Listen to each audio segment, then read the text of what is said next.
পৃথিবীতে থাকতে নেই। তুমি তুমি চলে যাও, চলে যাও, প্লিজ চলে যাও, চলে যাও, চলে যাও। সবটাই কি ইলুশন, নাকি অন্য জগতের কেউ কখনো হাজির হয়ে যায় চোখের পলকে? ভূত.com with Russell। Welcome back. আপনাদের সবাইকে স্বাগত জানাচ্ছি আমি রাসেল। আশা করছি আপনারা সবাই ভালো আছেন, ভালোর তলে আছেন। আমিও ভালো আছি আর ভালোর তলেই আছি।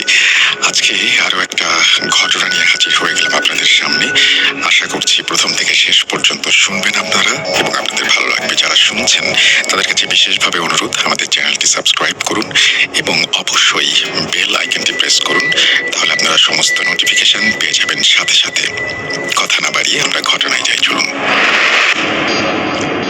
আসসালামু আলাইকুম। কেমন আছেন সবাই? আশা করি ভালো আছেন এবং আল্লাহর রহমতে যেখানেই আছেন শান্তিতে আছেন।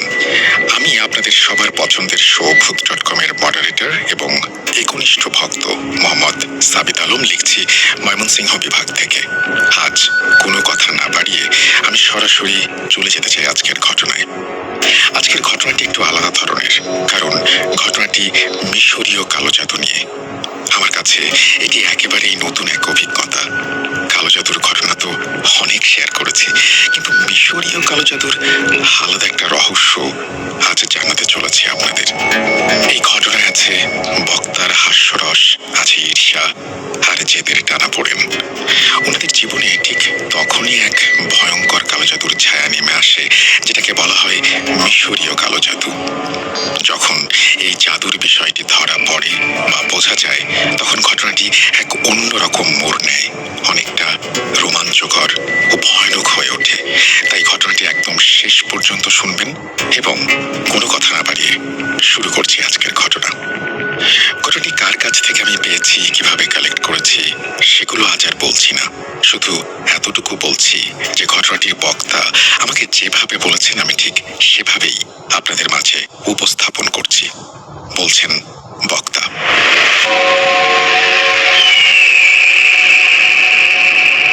আসসালামু আলাইকুম ভাই ও বোনেরা, আমি ইসমাইল। বর্তমানে ইসলামাবাদ থেকে ঘটনাটি বলছি। গত 11 বছর ধরে আমি অস্ট্রেলিয়ার সিডনি শহরে আছি। তার আগে 3 বছর ইউকেতে ছিলাম। তারপর এখানে চলে আসি, কারণ আমার স্টুডেন্ট ভিসা ছিল। বিদেশে নতুন জীবন, কাজ খোঁজা খুবই কঠিন ছিল, বিশেষ করে স্টুডেন্ট ভিসা নিয়ে। প্রথম 2 বছর আমাকে প্রচুর সংগ্রাম করতে হয়েছে। 6 বছর ধরে অদৃশ্য কিছু শক্তি, বিভিন্ন জাদু টোনা কিংবা জিনপরির ব্যাপারে ব্যক্তিগত অভিজ্ঞতা হয়েছে আমার। এমন অবস্থায় আমি অস্ট্রেলিয়াতে থাকতে থাকতে এসব বিষয়ে নিজের মতো করে গবেষণা করতে শুরু করি। একসময় আল্লাহর রহমতে নিজের একটা ছোট ব্যবসা করে তুলি, কর্পোরেট গাড়ি ভাড়া দেওয়ার। আমার ব্যবসা ও জীবনের ঘটনা। আমার কর্পোরেট গাড়ি ভাড়ার ব্যবসায় বিভিন্ন গুরুত্বপূর্ণ ক্লায়েন্ট ছিলেন। মন্ত্রী বা বিশেষ অতিথিদের জন্য লাক্সারি গাড়ির ব্যবস্থা ছিল। কখনো কখনো গাড়ি 1 সপ্তাহ বা 2 সপ্তাহের জন্য বুক করা হতো। ব্যবসা শুরুতে অনেক কাঠখড় পোড়াতে হয়েছে। নিজে নিজে কোম্পানি রেজিস্টার করেছি, ব্যবসার প্রসার বাড়াতে চেষ্টা করেছি। ধীরে ধীরে আল্লাহর রহমতে ব্যবসা জমে ওঠে আর এই বিজনেসে আরো কিছু গাড়ি যোগ করতে সক্ষম হই। এক সময় নিজের জীবনযাপনও একটু পরিবর্তিত হয়। নতুন গাড়ি কেনা, নতুন মোবাইল নেয়া কিংবা ছোট বড় জিনিস কেনা, এই সব কিছুই বন্ধুদের সাথে শেয়ার করতাম, ছবি দিতাম সোশ্যাল মিডিয়ায়। ভ্রমণ আমার খুব পছন্দের। প্রতি সপ্তাহে কোথাও না কোথাও ঘুরতে যেতাম, বন্ধুদের সঙ্গে আনন্দ করতাম। মা অনেকবার বলেছেন, স্মাইল, এত বেশি শো অফ করা ঠিক না, এতে অনেকের নজরে পড়ে যেতে পারো। কিন্তু তখন আমার এসব কথা শোনার সময় ছিল না। 2015 সালে জীবন অনেকটাই স্থিতিশীল হয়ে গিয়েছিল। পাকিস্তানে গিয়ে নতুন একটা গাড়ি কিনে ফেললাম, যদিও আগে থেকেই একটা গাড়ি ছিল। মা তখনও বলেছিলেন, এত তাড়াহুড়া না করতে। উনি বললেন যে যখন বাড়িতে আগে থেকেই গাড়ি আছে তখন নতুন গাড়ি কেনার দরকারটা কি। কিন্তু আমি চাইতাম আমার পরিবারের মধ্যে আমার কাছেই সবচেয়ে ভালো গাড়ি থাকুক। ওই সময় আমি 2-3টা বিয়েতে গেস্ট হিসেবেও গিয়েছিলাম। সেখানে আমি বেশ পরিচিত হয়ে উঠেছিলাম। সবাই ধরেই নিয়েছিল আমার কাছে অনেক টাকা আছে আর দামি জিনিসপত্র আছে, তাই আমি অনেকেরই নজরে পড়ে গিয়েছিলাম। এমনকি যাদের সঙ্গে আগে কখনো কথা হয়নি তারাও আমাকে ডাকতে শুরু করলেন। তখন থেকেই আমি এঙ্গেজ ছিলাম। আমার মামার মেয়ের সঙ্গে এঙ্গেজমেন্ট হয়ে গিয়েছিল। তারা একটা কোয়ার্টারে থাকতেন, কিন্তু এঙ্গেজমেন্টের খবর থাকা সত্ত্বেও কিছু আত্মীয় স্বজন এসেছিলেন তাদের মেয়ের বিয়ের প্রস্তাব নিয়ে। তারা আম্মিকে বললেন, আমরা আমাদের মেয়ের জন্য প্রস্তাব দিতে এসেছি। আমি বললেন, ইসমাইলও তো আগে এঙ্গেজমেন্ট হয়ে গেছে ওর মামার মেয়ের সঙ্গে, তাদের সম্পর্কও ঠিক আছে। তারপরও কিভাবে এটা জানার পরেও আপনারা প্রস্তাব নিয়ে এলেন? তারা বলতো, এঙ্গেজমেন্ট তো ভাঙাও যেতে পারে।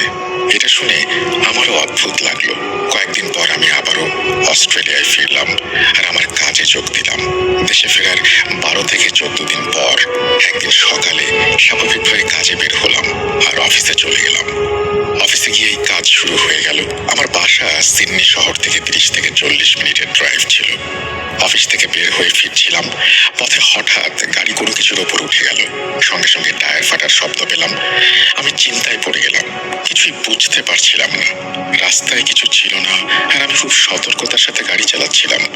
যেখানে দাঁড়িয়েছিলাম সেখানেই গাড়ি থামালাম। নেমে দেখি বাম পাশের 2টা টায়ারই ফেটে গেছে। আমার কাছে একটা টায়ার ছিল আর একটা ছিল না, তাই রাস্তার পাশে দাঁড়িয়েই সাইট অ্যাসিস্ট্যান্টকে ফোন করলাম। সে এসে আমার গাড়ি লোড করলো। আমি এবার নিজে একটা উবার বুক করলাম। বাসায় ফিরলাম। বাসায় এসে মোবাইলটা দেখলাম, কিছুক্ষণ পর ঘুমিয়ে পড়লাম। এটাই সেই রাত যেখান থেকে ঘটনার শুরু। বুঝতেও পারিনি আমার সাথে কি হচ্ছে। রাত 3টার দিকে ঘুম ভেঙে গেল। কেউ আমার বুকে আঘাত করলো। প্রচন্ড ব্যথা আর হৃদস্পন্দন খুব দ্রুত হচ্ছিল। চমকে উঠে দেখি শরীর ঘামে ভিজে গেছে, হাত পা ঠান্ডা হয়ে গিয়েছিল, শরীরে প্রবল ব্যথা, সম্পূর্ণ বাহু ও চোয়ালে ব্যথা। আমি চিৎকার করে উঠলাম। আমি বন্ধুদের সঙ্গে থাকতাম। পাশের রুমের বন্ধু দৌড়ে এসে আমার অবস্থা দেখে সঙ্গে সঙ্গে আমাকে গাড়িতে তুলে নিয়ে হাসপাতালে চলে গেল। নার্স আমার আঙুলে একটা মেশিন লাগালো, যা ব্লাড প্রেশার দেখার যন্ত্র। এটাকে বলে অক্সিমিটার। অক্সিমিটার লাগিয়ে আমার হার্টবিট দেখলো যে 320-এর ওপরে।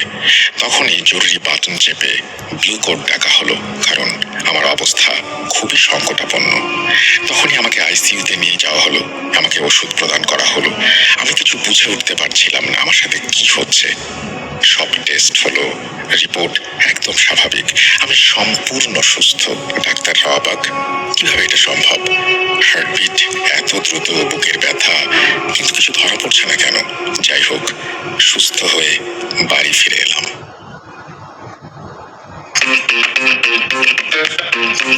ক্লোজ আপ দেয় 12 ঘন্টা পর্যন্ত সতেজ নিঃশ্বাস। বাড়ি ফিরে এলাম, কাজে ফিরে গেলাম। 2-3 দিন কেটে গেল, আবারও একই ঘটনা ঘটলো। আবারও হাসপাতালে যেতে হলো। সিচুয়েশন আবার আগের মতোই। পরীক্ষা করলো ডাক্তার, সব ক্লিয়ার। এখন এটা একদম রুটিন হয়ে গেছে। প্রায় 3 দিন পর পর আমার এই হার্ট অ্যাটাক হয়। আমি একদম মৃত্যুর মুখে চলে যাই।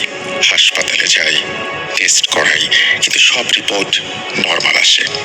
ডাক্তাররা কিছুই বুঝে উঠতে পারছিল না সমস্যা কোথায়। অনেক বন্ধু আমাকে বলেছিল, তোমাকে দেশ ছাড়তে হবে, পাকিস্তানে যেতে হবে। এখানে ডাক্তাররা কেবল টেস্টের ওপর নির্ভর করে। ওখানকার ডাক্তাররা অনেক ভালো। আমি পাকিস্তানে ফিরে এলাম। আমার বাড়ির সবাই আমাকে একটা হসপিটালে ভর্তি করলো। আমার সব ধরনের টেস্ট করা হলো।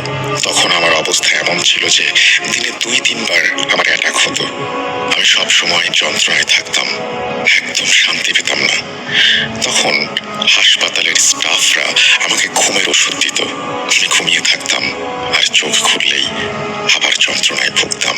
শ্বাস নিতে কষ্ট হতো, কাঁধে ভারী ওজন অনুভব করতাম। মনে হতো কেউ যেন কাঁধে একটা চাপ দিচ্ছে, আর শ্বাস নেওয়া খুব কঠিন হয়ে যেত। আমার অবস্থা দিন দিন খারাপ হচ্ছিল, কিন্তু রিপোর্টগুলো নর্মাল। ঠিক তখনই মামা আমার অবস্থা দেখে আমার মাকে বললেন, আভা, এটা হয়তো বা জাদু বা নজর হতে পারে। আমার পরিবার ও আমি এসব বিষয়ে কখনো বিশ্বাস রাখতাম না। জাদু, টোনা, ভূত, প্রেত এসব আমাদের কাছে অবাস্তব ছিল। মানুষ বলে ওর উপর জাদু হয়েছে, এগুলো সাধারণত বলা কথাই ভাবতাম, কিন্তু আমরা কখনো বিশ্বাস করতাম না। মামা বললেন, মনে হয় অন্য কিছু আছে, ওকে স্পিরিচুয়াল হিলারের কাছে নিয়ে যাওয়া উচিত, কারণ এত টেস্ট করেও কিছু ধরা পড়ছে না। মামারা একজন পরিচিত কারি সাহেবকে চিনতেন, ভালো মানুষ। তারা ধনী কেউ ছিলেন না। ওনাকে ডেকে আনা হলো। তিনি এসে আমাকে দেখলেন। তিনি দোয়া দুরুদ পড়তে শুরু করলেন। পড়া চলার সময় মনে হচ্ছিল আমার হার্ট ধুকপুক করছে, মাথা থেকে যেন আগুন নেমে আসছে পা পর্যন্ত। কিন্তু কিছুক্ষণ পড়া চলার পর আমার মাথায় বোঝা হালকা হয়ে গেল, শরীরের ওজন কমে গেল, শ্বাস স্বাভাবিক হলো, ব্যথা সম্পূর্ণ চলে গেল। তখন আমিও বাসার সবাই বুঝতে পারলাম, সত্যি আমার সাথে কিছু একটা হয়েছে। এটা ছিল এক ধরনের স্পিরিচুয়াল সমস্যা। এরপর কারি সাহেব নিয়মিত দোয়া দুরুদ পড়তে লাগলেন, আর আমি সম্পূর্ণ ভালো হয়ে গেলাম। এরপর অস্ট্রেলিয়া ফেরার সময় চলে এলো। আমি প্যাকিং করলাম, সবকিছু গুছিয়ে নিলাম। সন্ধ্যায় মামার বাসায় চলে গেলাম, যেন সেখান থেকে সরাসরি এয়ারপোর্টে যেতে পারি। হঠাৎ বসে থাকতে থাকতে আবার অ্যাটাক শুরু হলো, আগের চেয়ে অনেক খারাপ। সেই অ্যাটাকে এমন ব্যথা শুরু হলো, শ্বাস নিতে পারছিলাম না। সবাই দ্রুত আমাকে হাসপাতালে নিয়ে গেল। অনেক কষ্টে সেখানে পৌঁছালাম। আমাকে অক্সিজেন আর সিপিআর দেয়া হয়। কিছুক্ষণ পর আমি জ্ঞান ফিরে পাই। তারা সব পরীক্ষা করে, হাসপাতালে রেখে দেয়। রিপোর্ট আবারও ঠিকঠাক আসে। কয়েকদিন সুস্থ থাকি, কিন্তু যখন আবার অস্ট্রেলিয়া যাওয়ার জন্য বের হলাম, ঠিক তখনই একই সমস্যা শুরু হয়। আবার আগের অবস্থায় ফিরে যাই। আমার সাথে এভাবে 3 বার হলো। তখন স্পষ্ট হয়ে গেল যে সমস্যাটা ছিল সেটা যেন চাইছিল না আমি অস্ট্রেলিয়া যাই। তারপর কারি সাহেব বললেন, এটা আমার হাতে নেই। একজন হুজুর সাহেবের কথা বলি আপনাকে, আপনি ওনার কাছে যান। ফয়সালাবাদে আমার বাড়ির লোকেরা আমাকে নিয়ে গিয়েছিলেন সেখানে। সেই হুজুর সাহেব আমাকে দেখে বললেন, এর ওপর অনেক শক্তিশালী কালো জাদু করা হয়েছে, আর কিছু একটা ওকে এখান থেকে বেরোতে দিচ্ছে না। তারপর তিনি দোয়া পড়লেন এবং জাফরানের সাহায্যে কিছু তাবিজ দিলেন মাসখানেকের জন্য। উনি আমাকে বললেন, তুমি ফিরে গিয়ে কারি সাহেবকে বলো আমি একটা দোয়ার ব্যবস্থা করেছি, তোমরা সবাই মিলে সারা রাত মসজিদে বসে সেই দোয়া পড়ো। আমি ফিরে এলাম। বিনিয়াম মসজিদে গিয়ে দোয়াটার আমল করলাম। মসজিদে থেকেও সবকিছু খুব অদ্ভুত লাগছিল। কেমন যেন গা ছমছমে একটা অনুভূতি। মনে হচ্ছিল কেউ আমার আশেপাশে আছে। কারি সাহেবও পড়ছিলেন, আর আমি ওনার পাশে বসে পড়ছিলাম। আমরা সম্পূর্ণ রাত জোরে জোরে পড়েছি। এরপর তিনি একটা হাঁড়ি নিয়ে এলেন। তার মধ্যে কিছু বস্তু ছিল, সেটার ভিতরে দোয়া পড়ে সেটা বন্ধ করে দিলেন। বললেন, এটা কোথাও ভাঙা জায়গায় পুঁতে এসো। আমি, আমার মামা আর আমার বাবা সবাই মিলে এক ভাঙা জায়গায় এলাম। সেখানে গিয়ে সেই হাঁড়িটা পুঁতে দিলাম। পরে হুজুর সাহেবের সঙ্গে কথা হলো। তিনি বললেন, এবার তুমি টিকিট কেটে নাও, আল্লাহ চাইলে তুমি যেতে পারবে। আমি একটু ভয় নিয়ে টিকিট কাটলাম। এবার আমার কিছুই হয়নি। আমি আবার অস্ট্রেলিয়ায় ফিরে গেলাম। 3 মাস ধরে আমি তাবিজ পড়তাম এবং চেষ্টা করতাম সম্পূর্ণ সুস্থ থেকে স্বাভাবিক জীবন কাটাতে। কিন্তু 3 মাসের মাথায় তাবিজের মেয়াদ শেষ হয়ে গেল। মাত্র 1 সপ্তাহের মধ্যে আবার সমস্যা শুরু হলো। এতটাই খারাপ অবস্থা ছিল যে আমাকে আবার হাসপাতালে ভর্তি হতে হলো। আমার অবস্থা এতটাই খারাপ হয়ে গিয়েছিল যে সব রকম পরীক্ষা নিরীক্ষা করার পরেও সবকিছু নর্মাল আসলো। কিছুতেই তবু উন্নতি হচ্ছিল না। বাড়ির সবাই খুব চিন্তিত হয়ে পড়লেন। অনেকে বন্ধু বান্ধব আর আত্মীয়দেরও এটা জানালেন। তারা উদ্বিগ্ন, বিরক্ত। আমার অবস্থা আরো খারাপ হতে শুরু করলো। নাক দিয়ে রক্ত পড়তে লাগলো, মুখ দিয়ে রক্ত পড়তে লাগলো। আমার ওজন কমতে শুরু করলো, শরীরও দুর্বল হয়ে গেল। আমি আগে বেশ ভালোই ছিলাম, কিন্তু তখন কোনো কাজে মন বসতো না, কিছুই করতে পারতাম না। ধীরে ধীরে সব কাজ বন্ধ হয়ে গেল। সমস্ত কন্ট্রাক্ট শেষ হতে থাকলো। বাঁচার জন্য আমাকে গাড়ি বিক্রি করতে হলো। একে একে সব গাড়ি বিক্রি হয়ে গেল। আমার অবস্থা খারাপ থেকে আরো খারাপের দিকে গেল। টাকা ফুরিয়ে গেল, ব্যবসাও থেমে গেল। তখন অনেকেই বলল, অস্ট্রেলিয়ায় কিছু শ্রীলঙ্কান আছে যারা দুরানি চিকিৎসা করেন, তুমি তাদের কাছে যাও। আমি তাদের কাছে গেলাম। তারা আমাকে চিকিৎসা করলো এবং কিছু সময়ের জন্য ভালো লাগলো আমার। যেমনটা আমি আগেই বলেছিলাম, আমি ভ্রমণ করতে খুব ভালোবাসি। তখন শরীর খারাপ ছিল, তাই আমার বন্ধুরা বলল, আমরা কোথাও যাই। সিডনির কাছেই 1 ঘন্টার ড্রাইভে একটা জায়গা আছে, নাম কিয়ামা। এটা একটা ছোট শহর, সিডনি থেকে প্রায় 40 কিলোমিটার দূরে। সেখানে অনেক গাছপালা, ঘন বন, আর অনেক সময় রাস্তাগুলো একদম ফাঁকা থাকে। আমরা বিকেলে প্রায় 5টা থেকে 5:30টার মধ্যে বের হলাম। আমার সঙ্গে ছিল আমার বন্ধু আর মামাতো ভাই আমজাদ। আমরা কিয়ামায় পৌঁছালাম। মাঝে মাঝে কিছু জায়গায় থেমে যখন পৌঁছালাম, তখন রাত প্রায় 9টা থেকে 9:30। সেখানে একটা ব্লু হোল ছিল, মানে ওখানে পাথরের মধ্যে একটা ছিদ্র ছিল, আর সেই ছিদ্রটা নিচে সমুদ্রের সাথে সংযুক্ত ছিল। যখন বড় ঢেউ আসতো, জল ওই ছিদ্র দিয়ে ফেটে বের হতো। এটা একটা টুরিস্ট স্পট, অনেক মানুষ আসে। তখন শীতকাল, এখানে শীত উল্টো। জুন জুলাইতে শীত পড়ে, ডিসেম্বর জানুয়ারিতে গরম। শীতে ওখানে ঠান্ডা বাতাস বইতো। আমার বন্ধুরা সেটা দেখে মুগ্ধ হয়ে গিয়েছিল। তখন আমাদের ছাড়া ওখানে আর কেউ ছিল না। এখান থেকেই ঘটনার শুরু।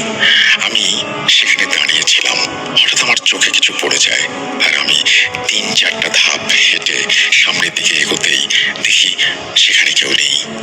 সেটা ছিল সেই দিন যেদিন আমার শরীরে অদ্ভুত কিছু একটার আনাগোনা শুরু হলো।